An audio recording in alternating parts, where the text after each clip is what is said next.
So let's get started. So thank you for joining the collaborative storytelling session, the workshop that we have. It's a very ambitious schedule, I have to admit. Viveca and I have given this workshop several times to 8-year-olds to 80-year-olds, and we normally have done it on in person. I've done this online, but I usually have a little bit more than 60 minutes. So what we did is we really wanted to focus on the experience of collaboratively storytelling. That's really what's most important of this whole thing, is to learn that. And it's also very good for education. You know, if you are a teacher, being able to collaborate with your students, have them collaborate, really is very powerful. And I know in collaborations that I've done that have even been published, the end result was something I could never have imagined on my own. So today we've got Viveca Dinas. She's the president of the Rockwall Storytelling Guild. And myself, Stephen Schwartz, I'm a member of that guild, but also TSA. And I just love doing collaborative things in games that are all around storytelling. So my games all feature bringing stories to life. So let's get started. Um,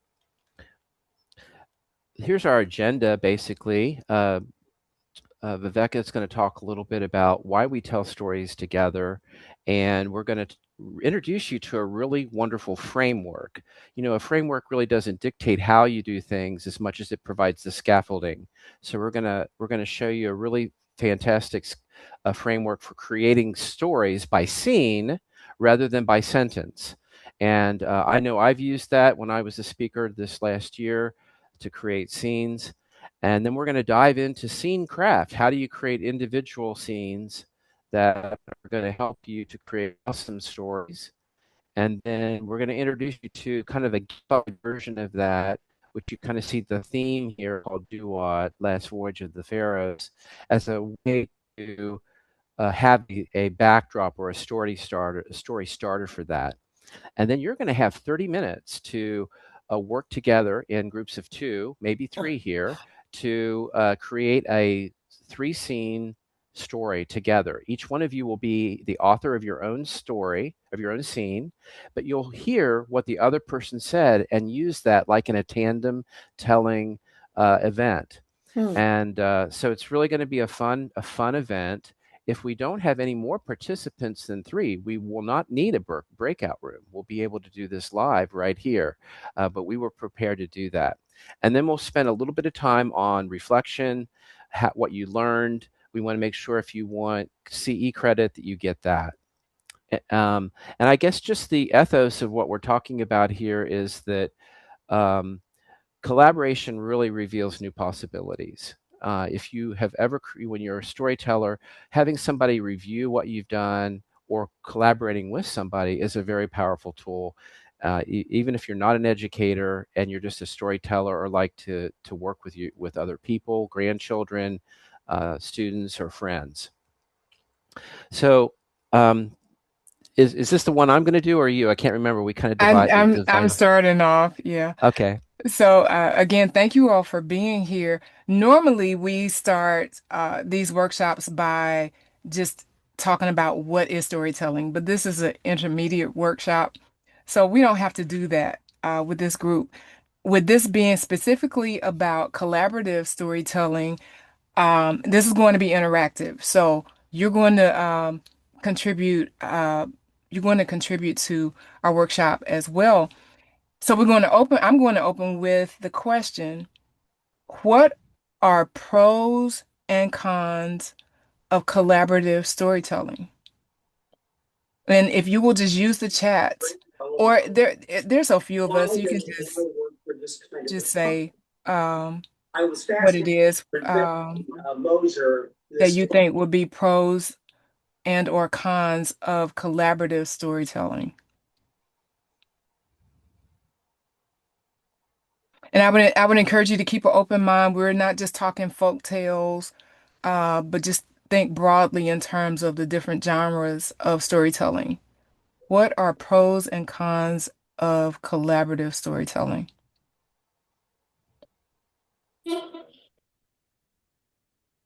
Anybody? Well, I mean, a pro is using someone else's energy or ideas or whatever. So I like that. The con can be if those aren't my ideas or energy.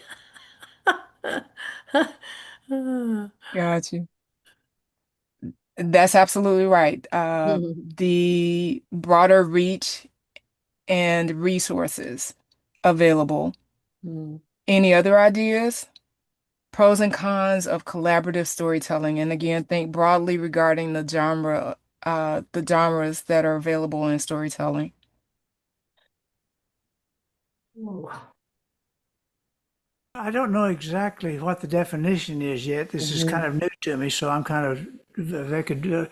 Oh, But I okay. did go to a professional workshop one time Hmm. in the business world, and there were two guys presenting, and it was on how actually it was how to sell space in condominiums, what it was about.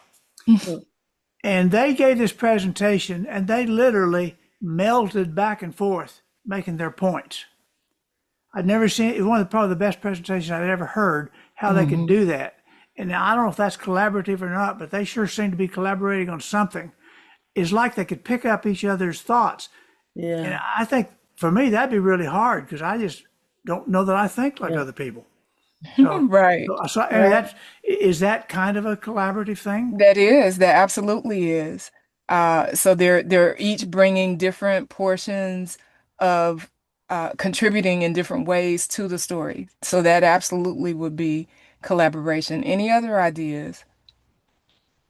Just getting the idea of what the audience thinks about collaborative storytelling. I'll go ahead and add some things. Collaboration can, so what I looked at were pros and cons of collaborative efforts in general. And then I looked at pros and cons of collaboration with creative works. And then I looked at pros and cons of collaborative storytelling. And what I found was that each of them have basically a core six or so, three pros, three cons, roughly. Improved work quality because you have that peer review, Mm. on hand. So you have that as a pro. Um, Enhanced efficiency if time is of the essence. More hands, what is it? Two heads are better than one. Four hands get more work done. So the enhanced efficiency, the broader reach of resources. Um, my story collection might have some things that Steven's story collection doesn't have, and vice versa. And so we get to bring that together as one. Even our experiences, our personal experiences, and our own personal knowledge, we get to bring all of that together as well. Some of the cons, what do you think might be some cons of collaborative storytelling?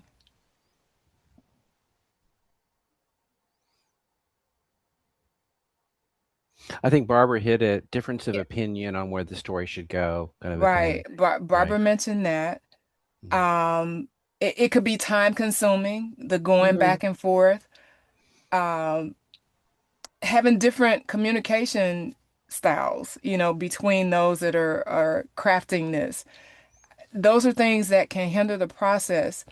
The one thing that I found that was a, I guess, in all the other collaborative works that were not creative and not, or were creative and not storytelling, that could be a damper on those efforts is actually a plus in storytelling, and that's conflict. In Mm. storytelling, conflict either becomes a new scene in a story or it becomes a new story. But nothing is lost when there's conflict in storytelling. Good point. And okay, Stephen, go back to the first screen. I'm sorry. Well, that was our. We're kind of running a little Yeah. late, but Okay, all right. Okay, and so now we're going to Stephen is going to share about the Kalena framework. Yeah, thank you, Viveka. I really appreciate that. So, like I said earlier, a framework is like a scaffolding. It helps to give you a structure for how to create something. And when I talk to people who are writing or creating stories, it's often hard to understand how do I structure things so that I can create a scene by scene by scene. If you've ever spoken and given a storytelling thing, you know that you can't memorize word by word, right? To go for a 15-minute, but you can remember key scenes in a story and then meld those together to create a fantastic story. And that's really what the Kalena framework is about. It first starts off with helping you to identify characters that are fascinating, they should be relatable, and they're worth following. So when you think about the characters of your story, you want to do things that make them fascinating, relatable, and worth following. The A in Kalena is activities, the first A.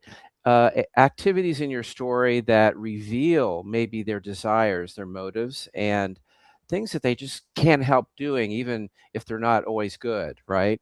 And then locations, using that atmosphere, whether it be um, at a home or in a park or in a store, how does that atmosphere create a presence in your story in its own right? Why every scene that you ever see has a location, character, and some kind of activity. Now, the next two areas, E and N, are kind of advanced that we won't get to cover today. But if you look at the handout we're giving you, you'll get some hints about that.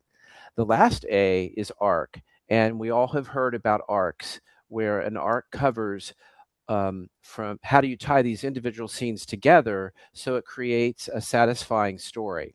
And those arcs change depending on the genre, whether it's a romance or it's a comedy, or in this case, I'm using kind of um, a psychological thriller approach to this. And I picked this because it resonates with younger people.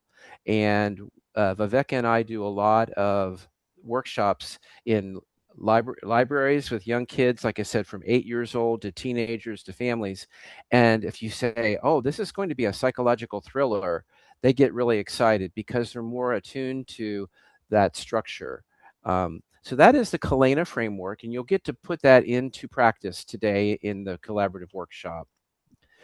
What is the premise of what we're going to do today? So we have this psychological thriller. It's set against the setting for this story that you're going to create is you're aboard a luxury cruise liner. It's a very modern cruise liner that is that for wealthy people, only 900 passengers are on this. They're moving from Spain to Egypt, and something happens on the second night, which starts to reveal hidden secrets about the each of the passengers. The passengers, there are 6 named passengers that you will get through what's called our passenger manifest in the handout. So you'll get to pick from these list of passengers.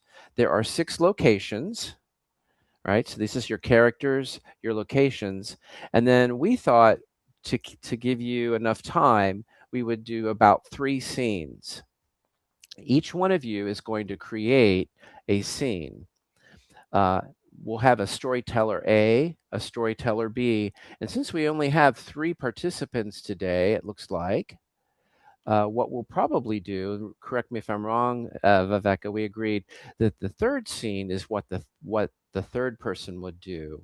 So it's really going to be very, very collaborative. So storyteller A will create the first opening scene, then storyteller B will create the second scene, and then storyteller C will take what they've learned from the first 2 scenes and bring that up to the third scene, which we're going to say is a climax.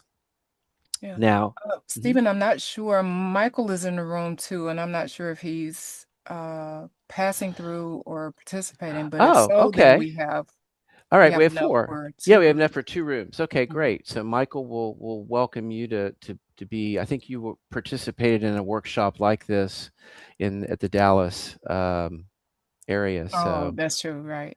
yeah, so we'll let you decide. Um, so that's the format. If we're going to do 2 people, then storyteller A does the first scene, storyteller B does the second, and then together you would collaborate to create a climax. What's happening next? You each told a scene, and you work together to co-author kind of the climax of the scene of the story that you're creating.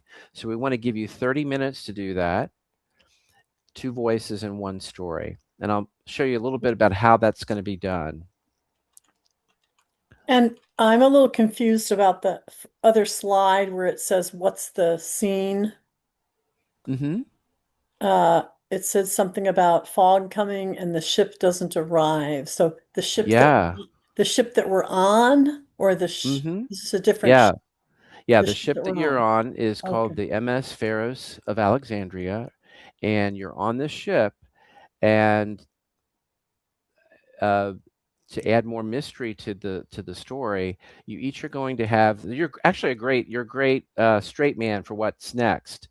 You're going to get to pick from 6 different passengers, and each passenger has a secret that is going to be revealed by the 3rd scene. Now you can decide to focus on the same passenger, or each one of you pick 2 passengers and one a different passenger, and on the 3rd scene, how are those 2 passengers going to interact? And this is very relevant for storytelling. Often you have your protagonist, a complementary character, then they get together and something happens where they're in conflict or resolution. And you'll get to read about these in the handout. There's a handout that you'll get that is posted in the link under a handout. And I'll show you what that looks like real quickly here. So when you click on that link, there is a handout in a PDF called Collaborative Storytelling Handout. And when you open that, uh, it's going to look like this, right? And it's got a kind of a preamble that you can read through that tells you about the story of how the story starts. But then it's going to jump into the 6 passengers, a little bio about who they are and their secret that they have. So this is how the tension is going to be generated in your story, is each one has a secret that they don't initially reveal. And then these are about the locations, a little bit about each location. If you pick a location, you're going to be picking a location. And then there's other things here to help you with writing the story that you can take with you. That if you're a teacher or an educator, these are really powerful things, which we're going to cover next, that'll help you write stories. So let me dive right into those. These are the 6 locations.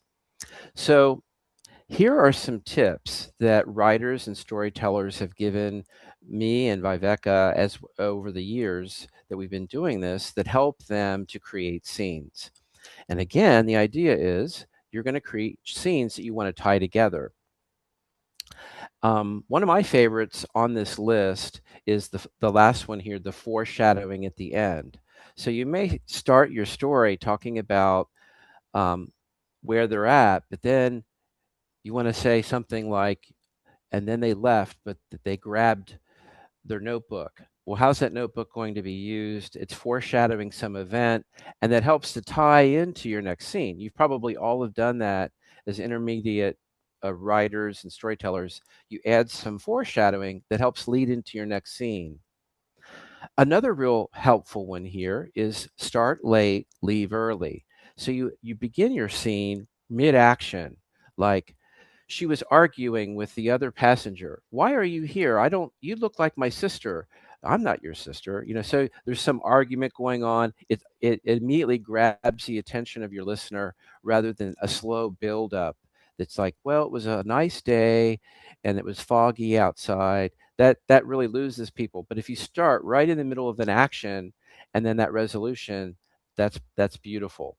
So there's other ones here for you to look at your own volition that I've used all of these in different scenes that I've created in storytelling that I've done, and have gotten some great advice from people in the Texas Storytelling Association and other venues.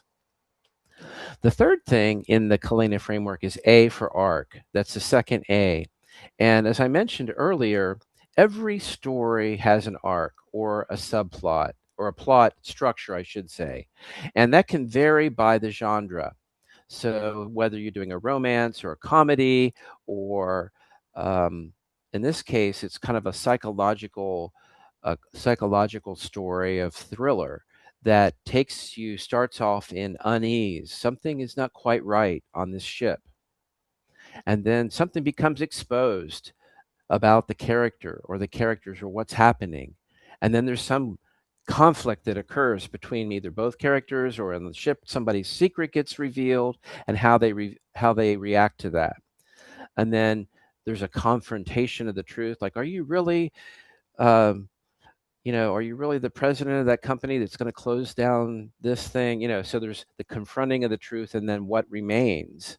This is a very common plot structure and arc for a psychological thriller, whether it be a Dan Brown novel or an Alfred Hitchcock story.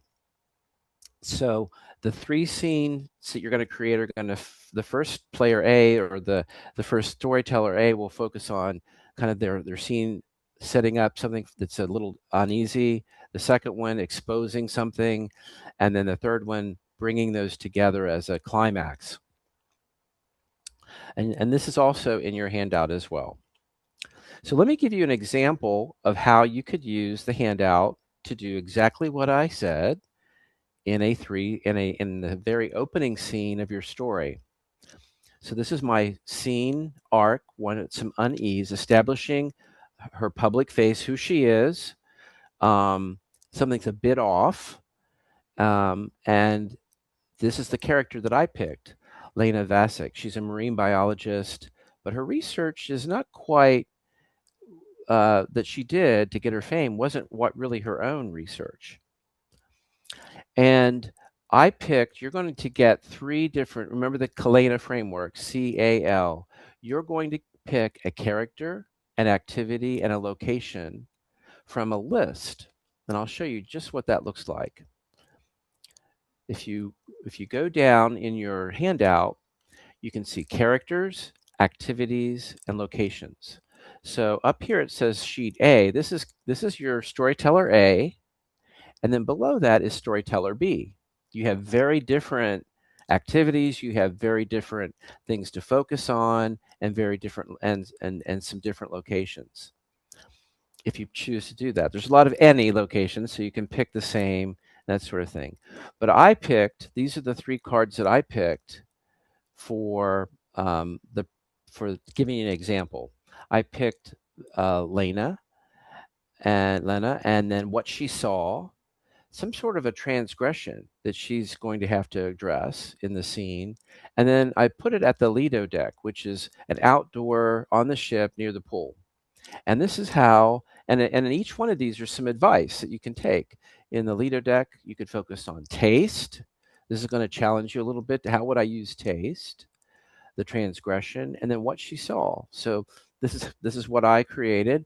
So I'll tell my scene, and it doesn't have to be any more complicated than what I've done. There's no right or wrong. There's no well or bad. It's what I think I would like to hear from this particular arrangement of characters, activities, and location. So the ice settles against her empty glass. Would you like another? No, no, no. She doesn't even look up at him. The bartender reaches for the glass, but as it hits the edge of the bar, it shatters behind the counter. And as he raises his hand, there's some blood that he cut his finger. And immediately she sees that blood, and it transforms her back to when she was 7 years old, when she sees her mother and someone standing over her. It's her father, but her father has been dead for 2 years. How could that be? She's never spoken this out loud, and she knew that even if she did, no one would believe her. And no one would really believe her now Last night, when the fog moved across the stern of the deck, she recognized the figure of what she thought was her mother. But no one would believe that. Her mother's been dead for over 20 years. Last night, the fog moved in, and she could hear almost her mother's voice echoing from around the corner, but not really seeing her. Excuse me, I need to find a bandage. Lena doesn't even answer. Instead, she just clenches her journal, whose exact details of what's been happening, concluding this event, is in that journal as they left Spain. So that's my story. It doesn't have to be long, but it incorporated what she saw. It talked about some potential conflict here of her mother, and what she saw, and then she was drinking a glass. I could have, if this had been this is just my bare bones outline of what the scene. If I were going to turn this into a full story or a journal or a novel or a chapter in a book, I would explore a little bit more deep. But this gave me a really good structure for creating my first scene. So, any questions about how I did that?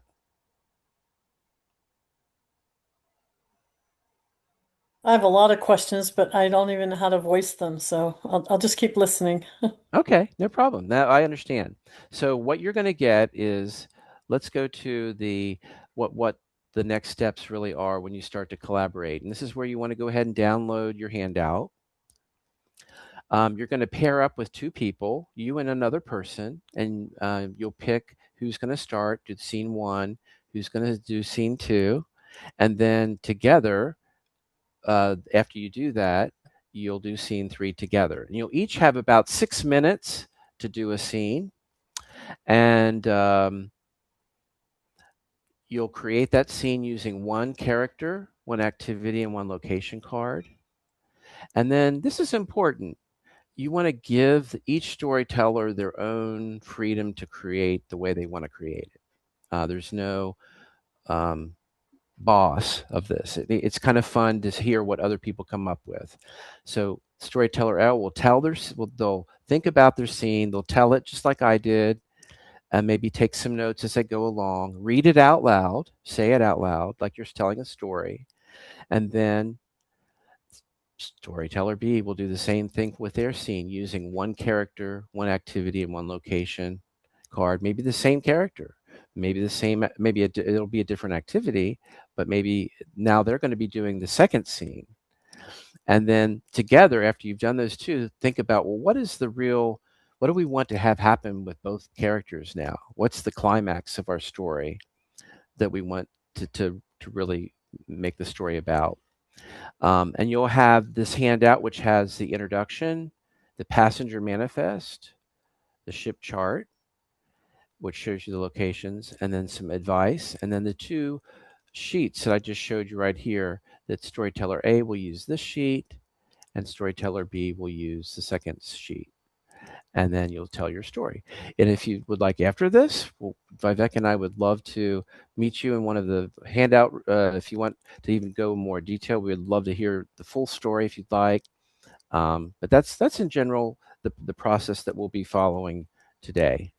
Viveka, did you want to add anything to all of that? You've helped me so much with these collaborations. Oh, thank you. I actually had a question for Barbara, because if her question is going to hinder her from getting started in the room, is it a question about the process, how to get started? Um, mm, I don't know. I think probably I probably just need to get started, and then Okay. it'll probably become more clear. So are we writing or just telling? It's up to you. I suggest you tell, but you take notes as you go along. So So Okay. that you can retell. you can Okay. just so you can retell it, right? Okay. You can just tell the story like you heard me do. I looked at the things, and then I'll go back and take notes, and then the next person would do the same thing. So you've got, we're running a little late because we took a little bit longer at the beginning, but you'll have at least 25 minutes if we get started to do 3 scenes, and that's pretty good amount of time. All right. Do you want to break them down into, and we'll be visiting you in your breakout rooms if you have questions, so you're not going to be abandoned. Yeah. Is Michael going to join a separate room with someone else as well? No, I think it's just the three. So, Okay, all right, all right. okay. Does Michael want to do be the third person in the room, or do we want him to just observe? Do you want him to participate, Michael?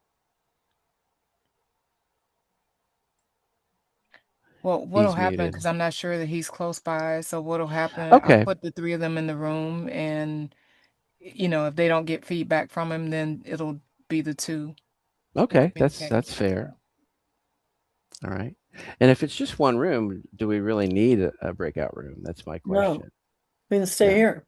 Yeah, Yeah. why don't we just do that? Okay. Let's do All that. right. So, have both of you been able to download the handout? Let's see. Just now. The good And I spent all my time trying to figure out how to print it, so I missed most of what you said. Oh, Well, the good news is if we're here sharing, I can go through the process while you're starting. So you're going to download the handout, which you can use later. Yeah, there you go. And in that handout, as I was showing earlier, let me focus on that. I was Um, listening to you, but I really wasn't concentrating. I was trying to figure out how to print it. no problem. So again, the premise is you're on this cruise ship. It's a modern cruise ship. There's nothing wrong with the cruise ship. And you pick one of the characters that you would like to start your story with. And then look at their shadow secret, because that's going to be something that's going to get revealed by the third scene. So who would like to go first? Barbara, would you be willing to be storyteller A? Okay, wait. So one thing I just observed, the PDF is much clearer because the other one jumbles everything up. So just if someone's having trouble, maybe you've already figured that out. Okay. The PDF is better. Yes, you want The to use the PDF is PDF. better. That's all I was trying to Yeah. say. Sorry. Yeah, don't Okay. use the Word document. Yeah, the PDF is the correct one to use. Okay. So I'm sorry. Now go ahead and ask me again. Sorry. Would you be willing to start us off with the Sure. first scene that's got Sure. some unease to it, and you can being part of these are your character cards you could pick from, the Okay, sorry. activities Here's another and question. So location. Hmm. Judy and who else is with us? Judy and Michael. oh, okay. Is it easier? Are you guys finding it easier to look at the shared or your own document?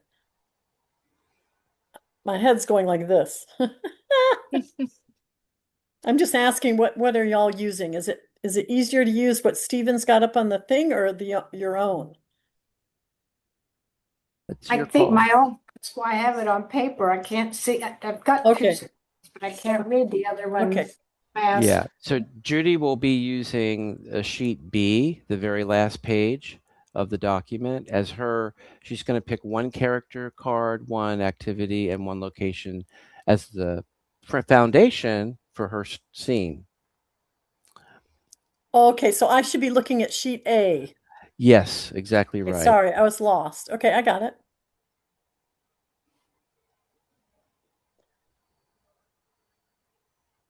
And am I supposed to say what I'm looking for right now, or am I just supposed to work on it?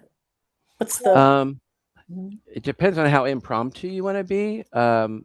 Again, it's the beginning of the story. You can pick one of the characters, show their emotions or an internal conflict, or maybe some external conflict. That would be kind of the focus of what that character's thinking about. And then the activity could be maybe they're coming to another person for aid. There's some Right, no, sort I of, understand. What I'm okay. trying to ask is, in my processing, am I supposed to process that out loud, or am I, Yeah, or you could do that. Yeah, for sure. I think given the amount of time we have, probably better just to process it out loud. Again, there's no right or wrong with this.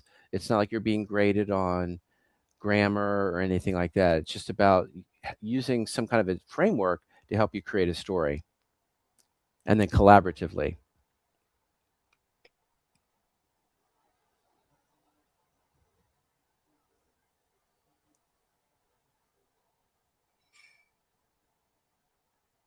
Hmm.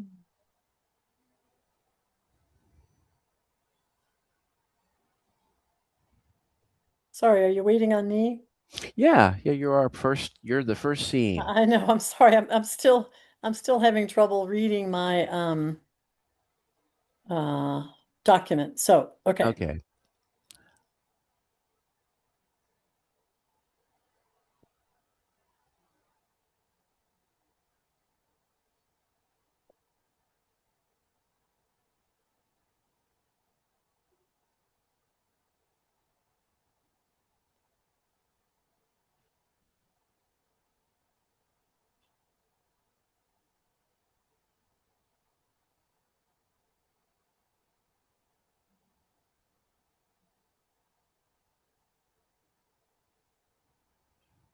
Do you have an idea of which character you'd like to use?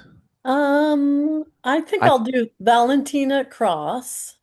Okay, that's great. And so Valentina has a signal on her phone, and even though no one else has one, and my core shadow is that I'm looking for someone on the ship. Hmm. So I'm going to go.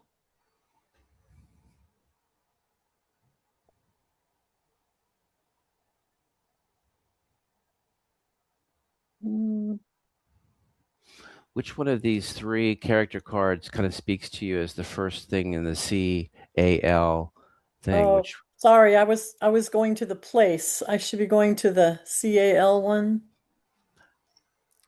yeah, you could probably a quick way to do it is just to pick from this sheet one of the character cards, one of the activity, and then use that as your baseline for creating your story. Sorry, I'm a little mixed up. So I've got a character Hmm. and And so that's the C of the Kalina. okay. And so And now then I need an activity. That's the yes, A, the first A. Okay, I'm sorry, but I don't see the activity cards unless is it a moral line crossed, what the fog Yeah, already is. that's it. Yeah, that So row, the second row, and then pick the one of third those. row is where do you want to put it? Oh, got it. I'm sorry. I got it now. And that's the Okay. L. Yeah, Right. yeah, yeah. Okay, so just something they cannot justify themselves.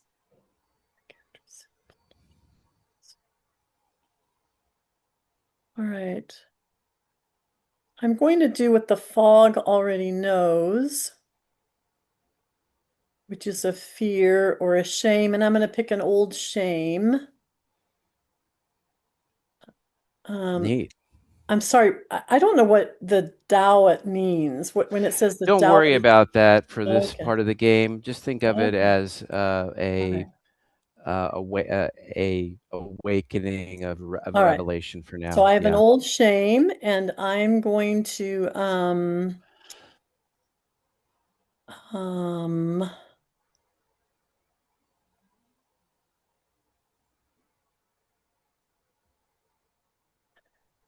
I think I'm going to go back to the deck. Um what was it called? The Lido deck. Lido deck. Lido Yes. deck. Okay, that's I'm going to be perfectly at the fine. Lido. Okay, so now I've got those three. So now do I start to tell a little bit? Absolutely. Yeah. Use those as your foundation, your framework, and then Judy can listen to get ideas where to take the story next. Okay, okay, I got it now. Okay, I'm ready. Go for it. Okay, so Valentina, when she went back to her cabin, she quickly read through the messages that she was getting, aware that no one else on the ship was able to get any communication at all. She put away her phone in her pocket and proceeded to go to the pool, the Lido deck, She kept looking around her to make sure who else was walking around. She wanted to make sure that no one else was spying on her. It reminded her of 10 years ago when she was in the opposite position and someone else actually was looking for her. And it didn't end very well. She thinks back to that time and she wishes she knew what she knew now. As she goes to the deck, again, is she afraid? Is she wary? Is she courageous? She's not sure. She has kind of a mix of all those things. And so, again, she proceeds a little cautiously, a little more slowly than she normally does, trying to appear nonchalant as her eyes still look around. 10 years ago, when someone had found her, she's embarrassed now to admit that she didn't act as well as she could have. She lost her cool, let's say. And she ended up saying some things that she now regrets. But again, that was 10 years ago. And now she's here. She thinks again about the messages that she found in her room and looks for the person that is supposed to match those things. She's glad that her uncle had sent her those messages, for now she could try to identify the person that she's looking for. Will she find him? Will she act like she did 10 years ago? Will she be able to be cooler and calmer? She's not sure, but here she goes. Whoa, I love it. That's so good. You are so talented. That's great. I was captivated right at the beginning. Mhm. Yeah. So, yeah. I'm sorry, one of the things that was a struggle, and I don't know if our other people were having that struggle. It was almost too many choices all at once. I couldn't quite kind of Yeah. figure out how to narrow down. But once I could narrow down, then I figured that out. So I should have been on this sheet all along, this one here that you have displayed, but instead I Yeah. was looking through the whole document, and that's what kind Yeah. of, I got a little lost. But Yeah. but When we yeah, do our workshop in person, we just hand that out. That's all yeah, that they yeah, yeah. get. So, Now it makes Yeah, sense. Okay. yeah. yeah. All right. So, Judy, Okay. now you heard that awesome story, and you've got the second sheet, sheet B.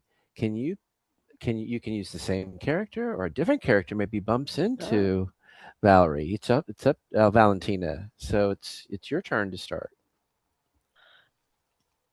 Lena Bassick, that's my name, and I was standing at the back of the ship looking over the rear, and in the dark I could see that the propellers were turning up a bioluminescence for the boat. You could feel the heavy humidity of the night air and the start of the chill. That was my subject of study on the paper that I published last year. Um, but I actually borrowed a lot of the data for that paper from somebody else. So I was leaning over the back, pondering what, if anything, I should do to make this situation better. And I was staring at the luminescence. I've always been fascinated by it. And I was looking to see if it was blue from the ctenophores or maybe green from the dinoflagellates. And I couldn't decide, but there was also a strange odor coming up out of the water. And it had a little bit of reminiscence of the engine room, all that stuff you find in a steam engine with, motor oils and things like that. I looked up to an upper deck and saw Valentina up there staring at her phone. I thought, wow. Well, at least I have time to myself. I can figure out what I need to do. And then the fog started rising up out of the water. Now, what was strange about this fog was it was bioluminescing as well. Now, I had not seen that before. I thought, what with the engine oil smell, that maybe I should noodle on down to the engine room and see what was happening down there. So I did that. And you know, on those ships, the stairs seem kind of steep and they seems kind of metallic, clank, clank, clank everywhere you go. So I got to the engine room. Of course, normally it's locked, but I pulled the lever knob on those sealed doors and prized it open, and it squealed and squeaked. I thought, people are going to catch me at this. And I got it open. It did smell like an engine room, all right. And it was loud, but I didn't see anything out of the ordinary. So I thought, maybe I'll go upstairs and see if someone else is doing something I could share any of this with.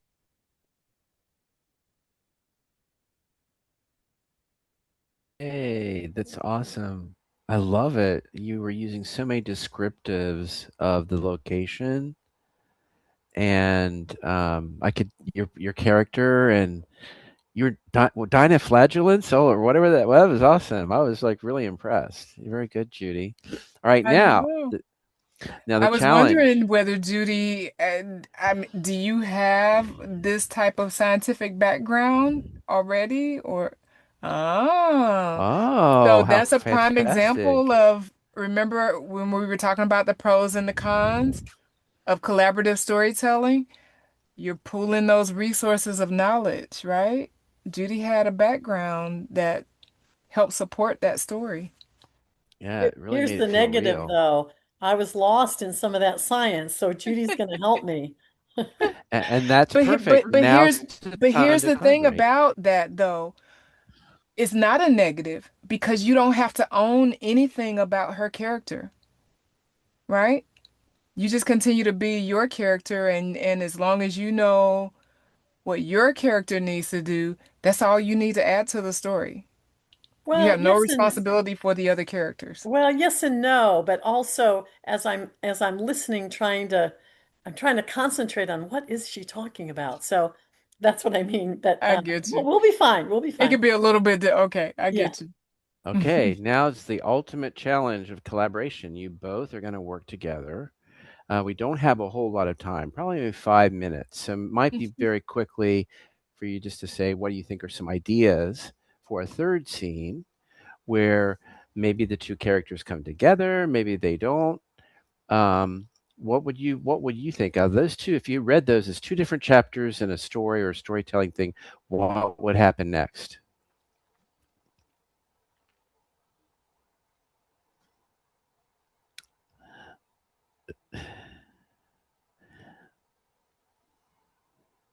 Wander up to the Lido deck and find Valentina up there and find out if she knows anything from her phone connection of what's going on. It's very strange. I love that. So then Yeah. your character would, your marine biologist character would go up to the Lido deck. Now what happens? She goes up there and says, "I noticed you've what, right? Like you said, Judy. Barbara, what do you think would happen next?" Could be that the person that she's looking for is in fact the marine biologist, but she didn't know that at the time. And so when she comes up to the deck and realizes that's her, she also realizes Lena is someone from her past. Hmm. Mm-hmm. Could Love it. could be a relative. I'd be tempted to say it's her mom who disappeared, but seems almost too predictable.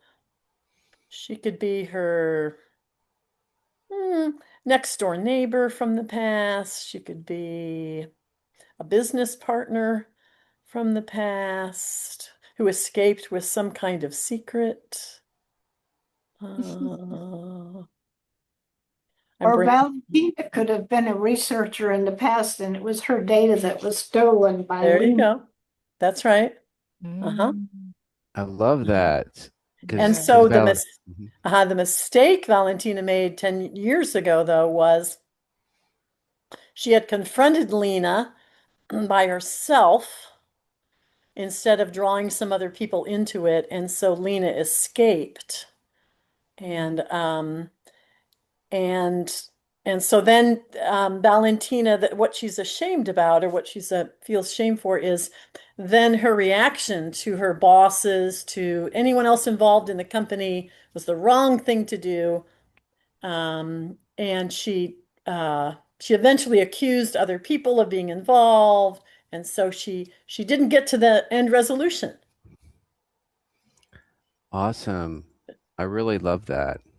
And if we had a little more time, we would absolutely go and do that. I mean, that would be exactly what we would do. Um, what I'm going to do is, we were trying to get to this climax, and that's Yeah, exactly what you did. You were yeah, like, now the two cut, now they are. She realizes this. There's some activities. There's a confrontation of the truth. Well, you were doing this, and then how do they deal with that? yeah. So that's a little bit beyond what we had the time to do. But I think both of you demonstrated that you can use this concept of characters, activities, and locations. And yes, we would definitely only have given you those two cards each. In a Uh, classroom environment or even in a workshop, it works really, really well. Like I said, age 8 to whatever, and you vary your theme depending on the age of the students or even the theme of your classroom. I've yeah, or the work thing. I've yeah, I've given this at the Romance Writers Association. We've done this at the Horror Writers Association. We've done it at the Mystery Writers Association, Sleuth Fest. uh, So we just vary that story, that baseline story, and then that yeah. comes out. You guys did a great job. So Absolutely. So I have a question for Judy real quick. Judy, were you lost in the beginning too, or was it just me? I was lost in more ways than one. I had Okay, okay.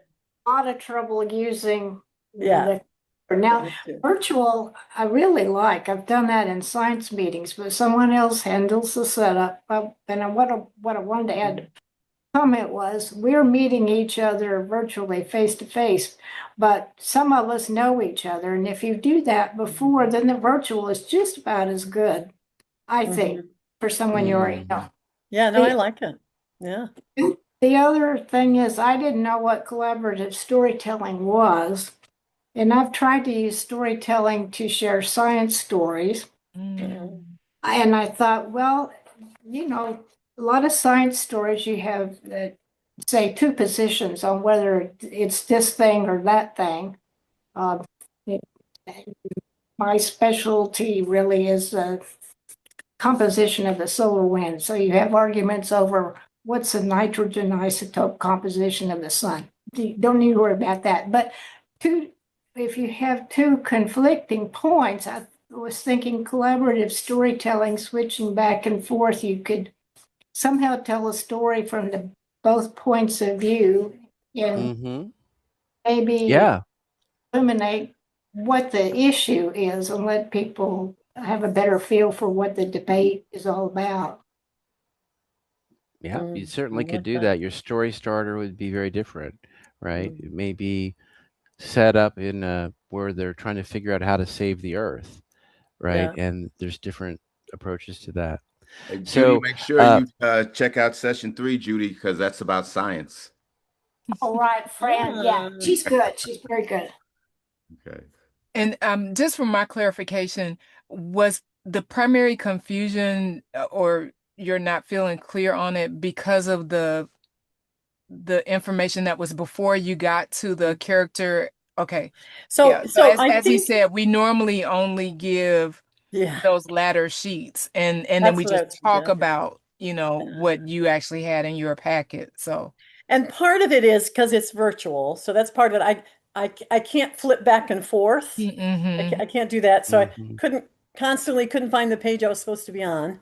And Gotcha. so, but also, yeah, maybe just giving us those three things first, and then maybe later explaining there's a lot more. Gotcha. Mm-hmm. Because again, part of it's virtual because I'm lost trying to figure out which page I'm supposed to be on. So anyway, that's just, yeah, but part of it's me. Gotcha. Well, I'm really impressed at the results, though. I think both of you Absolutely. It was did fun. It was fun. you did a really awesome thing, and it's unique. There's never going Yes. to be a story like Yeah, that again created. Yeah. I like Um, it. Yeah. so if you look at the handouts really quickly, just 30 seconds, there is a handout for the classroom to use this story as for the core Oh, common collaborative. There's a display option for teachers. And then there's a cosmology in the background. I said, don't really focus on Dua. It's a bit more than you would want to do for this session. But if you're a teacher or an educator, there's a whole guide on Egyptian cosmology and how you can weave that into storytelling from a historical perspective. And yeah. then these are some other resources. The Rockwell Storytelling Guild. Viveca does an awesome store with story swaps, right? Uh, Yes. contact her. You can download this print and play game if you want to play it on your own. It's very infectious. And then there's a group that I like to promote called Authortunities, which is poets, storytellers, and writers online. It's a gated community. If you're interested in that, let me know. And we do readings, and it's very multimedia. And then, of course, I do these games that are all about bringing stories to life. So, and if you want the story, if you please go to the um, storytelling link there to check out the um, PDF for the continuing education so you can get credit for this. Viveka, did you want to close this out? Well, thank you all for being here. I hope at the very least you learn what collaborative storytelling is. You understand the pros and cons of it, and that it is something that you have enjoyed enough that you want to incorporate it in your repertoire of stories going forward. And in your, I don't know if you all go into classrooms or any of that, but if so, that you would also carry it forward into the classrooms. One of the things that Stephen and I often talk about, and usually whenever I'm talking to other storytellers, is storytelling is kind of experiencing what some churches have experienced, where you get down to it's just older members left, and if you don't get any new storytellers in here, and I believe collaborative storytelling is a good way to introduce the younger generation because it's Yeah. multi-generational. It's something you could do at a family Oh, yeah. reunion. It's something you could do at Thanksgiving. You Right. just go around the table, everybody has their character and they just jump in and add to the story. And the more a youngster gets the practice of telling stories, the more likely they're going to continue that into their adulthood. And that's what we want. Thank you so much for being here. We look forward to whatever feedback. I thank you for the feedback that you've given in here. It helps us to sharpen the presentation going forward, which again, this is like collaboration within collaboration because Stephen and I had to collaborate to do the presentation, right? And then we're talking about collaborative storytelling. So we look forward to hearing how this has helped you further your collaborative storytelling going forward. Thank you again for being here. Bye now. Nice meeting you, Barbara. Nice meeting you, Judy. Awesome Yes, nice meeting you storytellers. both. And thank you, Yeah, Valerie. A special thanks to our tech host, Valerie Kimball, in yeah. the background And for John, helping we us didn't with get to meet you, everything. but thank you for being on. Hopefully you got Yes, something out of it thank too. you. And thank you for coming in, John. All right. Bye-bye. Uh-huh. Bye. I just Guys, want to make sure you were here. We're I'm here. going to are either of you or is anyone filling out the verification form? Because I'll leave the room open for a minute or two so you can get that completed and submitted. For the CEUs? for the CEUs. Oh, okay. Need to do it now. Okay, Judy doesn't need it. Looks like Barbara's gone. Yeah. You So know I what? think we're Actually, good. I guess since I'm presenting, I don't get to do that. All right. All right. Well, Thank thank you. you. Thank Nice. you. Bye now. Bye-bye.